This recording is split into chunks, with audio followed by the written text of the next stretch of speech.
All right, guys. Well, it is a few minutes after 4 minutes. No one's here yet.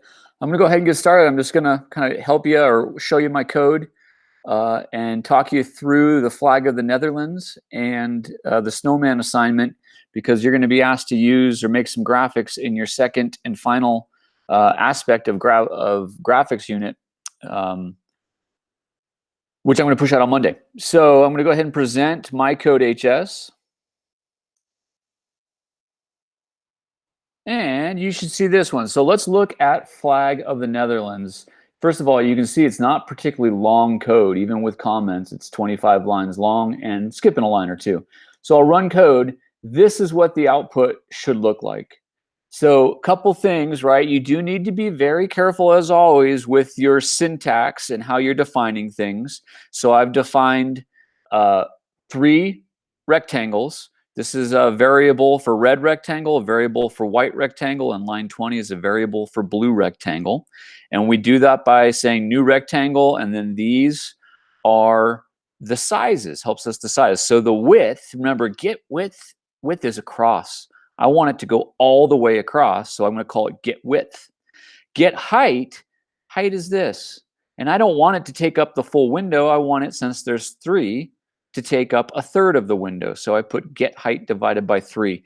And you'll notice that's very similar here in line 6, line 13, where I define the white rectangle, and line 20. All of the sizes are the same. The tricky part, if there's a tricky part, is placing these rectangles correctly so that we have red on top of white on top of blue. And that's done with the set position command.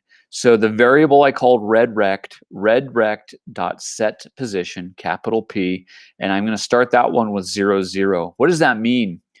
It means that we're placing these rectangles by virtue or by orientation of their top left corner. And this is the origin of our graphics window. So this would be positive, X direction, maybe in math, or positive get widths. And down this way is positive Y directions, or positive get heights. So because we reference the top left-hand corner, I want that at the origin, and that's why I put 0, 0 in there. Let's think about the white one. The white one I want all the way over on the horizontal, the get width part, so get width will be the same, but I want it 1/3 down. I want this top corner 1/3 down this entire get height row, right? So I'm going to put get height divided by 3. And then finally, the blue rectangle, here's where I'm referencing, right? I want that to be 2/3 of the total way down the get height. So what does that look like in this case? It looks like, when I look at set position, get height divided by, 2 times get height divided by 3. So this is equivalent of saying 2/3 the total get height. So if this whole line here is get height, this line to the top corner is 2/3 of that line. And that's how I've oriented those ones. So hopefully that'll give you an idea of how to set up your rectangles in the Netherlands aspect. Let's take a look at the next one, which is the Snowman.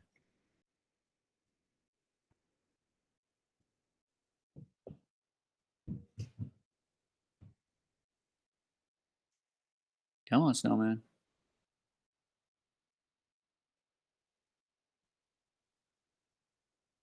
And the Snowman one, I found that one a bit trickier, but still doable. So let me just show you what our goal of this code is.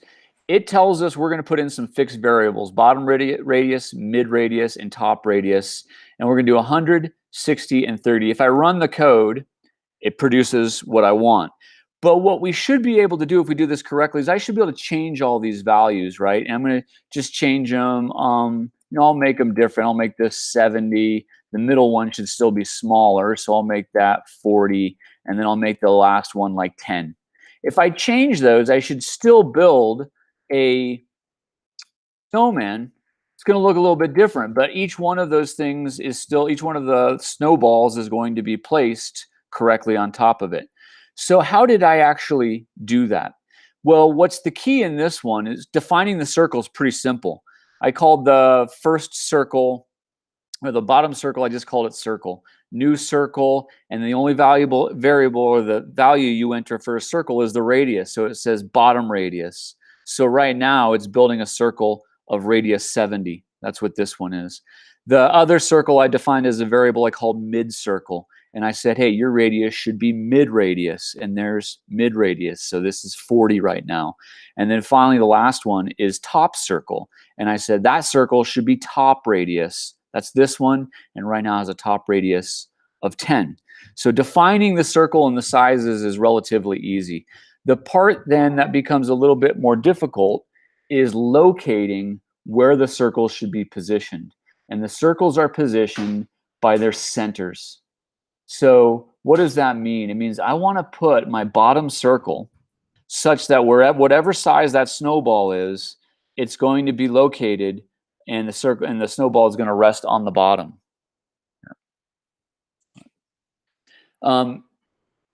So how did I do that? Well, remember, this is our reference right here. This is get width. That full length there would be get width. This full length or full height is get height. So I want that center, not the full get height, but I want that center get height minus this radius. That would be here. So how did I set the position for the circle? Here it is, circle.set position. Get width divided by 2. All of them are get width divided by 2 because all of the width coordinates should be halfway there. This location right here is get width divided by 2. But the y one is what needs a little thought. So get height is this full length. So I said get height minus bottom radius. Bottom radius is here. So it's going to place the center of the circle halfway across, left or right, and the full distance down minus the radius of this circle here. Right? Now see if you can follow the rest of them. Here's the middle circle. Get set position. Again, where it's located left to right is the same. Get width divided by 2. It's in the center. Get height, though, has been modified. I need now to place the center of this circle on top of this. So where does that show up? That shows up as 2 times the bottom radius plus the radius of this center circle. This is where the center would be. So plus mid radius. So this command right here places the circle at this point, the center of it. And then finally, the last one is the same idea. Get width divided by 2. That little circle is the same. It's still over halfway across the graphics window. But now it's this full height, 2 radiuses, plus these 2 radii, plus the radii of the small circle. So what does that look like? 2 times the bottom radius, plus 2 times the mid radius, plus the top radius. And that puts us there, right? And again, if I do it this way rather than just use straight numbers, it will work for any values I put in for radius.